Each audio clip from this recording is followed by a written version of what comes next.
When people decide to run Telegram on their own infrastructure, the first idea is almost always a cheap VPS. A few dollars a month gets you a server that's online around the clock, and that feels like the obvious do-it-yourself answer. Then you actually run an account on it and hit a wall nobody warned you about, the data center IP. So let me give you an honest comparison of Telegram Vault against rolling your own setup on a VPS, including the cases where the VPS route is genuinely fine. I run managed Telegram hosting on dedicated hardware here in Singapore, and I've built the VPS version too, so I know exactly where it works and where it falls apart. I'm not going to pretend a VPS is useless. For some jobs, it's the right tool. But for keeping a Telegram account trusted and alive, it has a specific fundamental problem, and it's worth understanding before you spend the money and the time. Here's the plan. What a VPS actually gives you, honestly. The data center IP problem, which is the core issue. The desktop session caveat, a practical limit people forget. The maintenance reality of running it yourself. And then a fair side-by-side with the honest verdict on when DIY VPS is fine and when it isn't. Start with what a VPS gives you, because credit where it's due. A virtual private server is a real computer in a data center that's online all the time, with a stable IP and full control.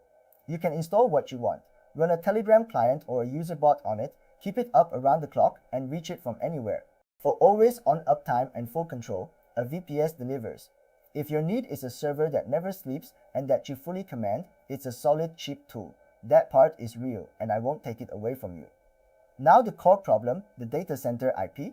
A VPS lives in a data center, so its IP belongs to a data center range. And as I've covered, data center IPs are the lowest trust category there is for a Telegram account, because almost no real human uses Telegram from a data center. Real people connect from phones and home connections.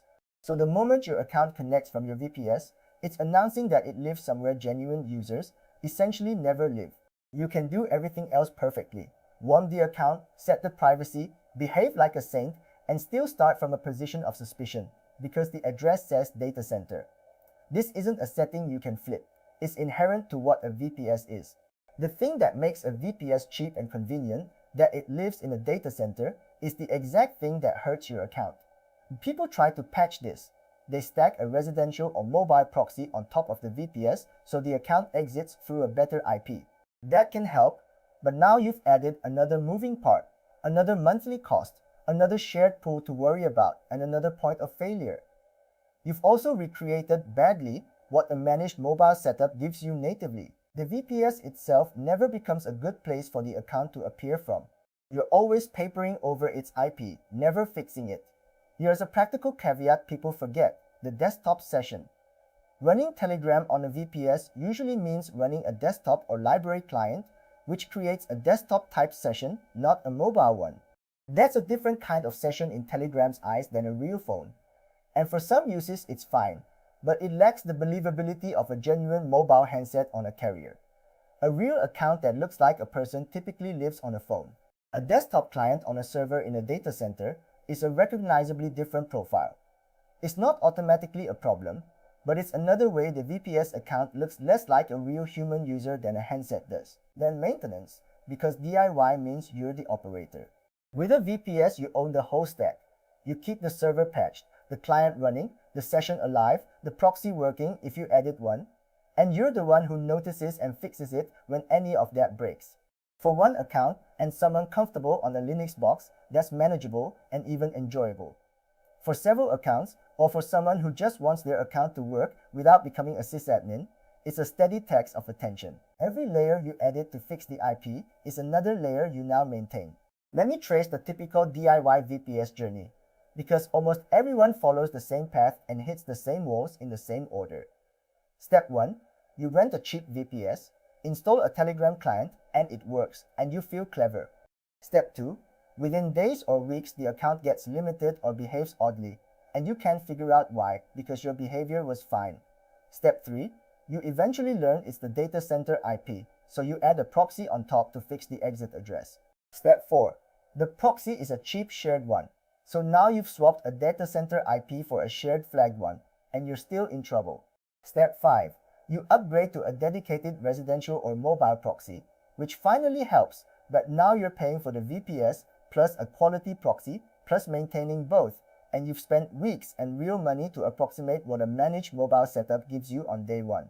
Most people who go the VPS route for an account that matters end up here, having rebuilt a worse version of managed hosting piece by piece. There's nothing wrong with the journey if you want to learn the internals. But if the goal was just a working, trusted account, it's a long and expensive detour. There's a quieter cost to the VPS path that doesn't show on any invoice, which is the diagnostic fog.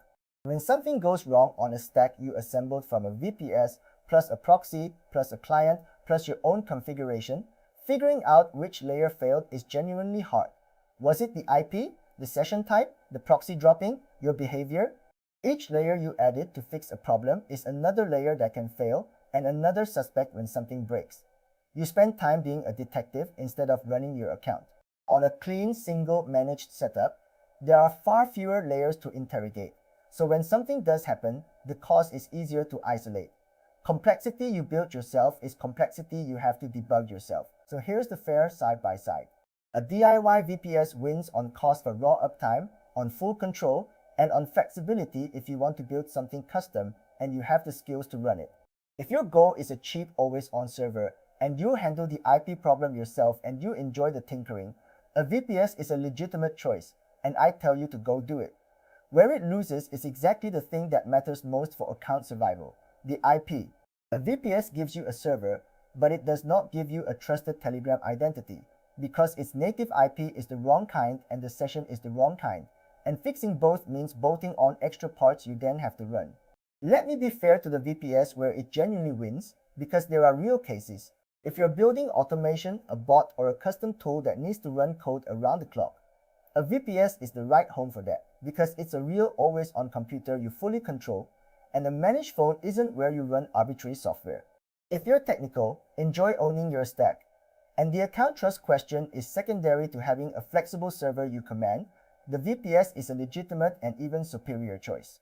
And if your use is something where a desktop session and a data center IP genuinely don't matter, plenty of bot and utility workloads, then the VPS's weaknesses for account trust simply don't apply to you, and you should just use the VPS.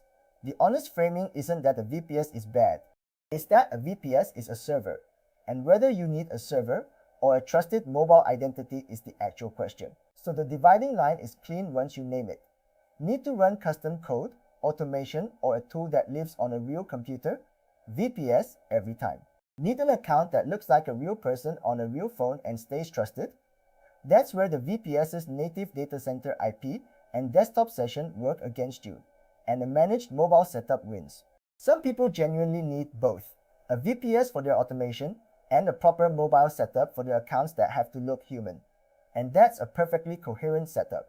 The mistake is using a VPS for the job it's worst at, being a believable Telegram identity, just because it's cheap and you already know how to rent one. Skypenal Telegram vote is the opposite trade-off. You give up the full control and the build-it-yourself flexibility, and in return you get the thing the VPS can't natively provide, a real mobile identity. Manage Telegram hosting on dedicated Singapore hardware, a real handset on a real carrier SIM from Singtel, M1, StarHub, or Vivify, a genuine mobile session, and a stable, non-rotating mobile IP that's the highest trust category there is. There's no data center address to paper over, no proxy to bolt on, no desktop session standing in for a phone, and no stack for you to maintain. You reach it through a browser from anywhere. If that's the trade-off you want, start at telegramvault.org. Onboarding begins with a real conversation about your setup, not a checkout page, and the code TGYT gets you a discount when you start. The honest verdict is this: if you want a cheap server and you own the IP problem and the maintenance yourself, build a VPS, it's a fair choice. If you want a Telegram account that starts trusted and stays that way without you running an infrastructure stack, the VPS will fight you on its single most important property, and the managed mobile setup just hands it to you. Pick based on whether you want to operate infrastructure or operate accounts. They're different jobs. Let me leave you with a single test that cuts through all of it. Ask what you're actually optimizing for. If you're optimizing for control and flexibility and you have the skills to run infrastructure, the VPS gives you the most rope, and the IP problem becomes your problem to solve, which you may be happy to do. If you're optimizing for an account that survives, that starts trusted and stays trusted with the least friction, then the property that decides survival, the IP and the session type, is exactly where the VPS is weakest and where you'd spend the most effort patching, and the managed mobile setup hands you that property finished. People who treat the VPS as a cheap shortcut to a trusted account are surprised when it fights them, because they pick the tool for its price instead of for the job. People who pick the VPS because they want a server and a managed setup because they want a trusted account both end up happy because they match the tool to what they were actually after. That closes out this run on Telegram account safety, privacy, and the infrastructure underneath it. If these help, subscribe because there's more coming on keeping accounts healthy and choosing the right setup. Thanks for watching, and I'll see you in the next one.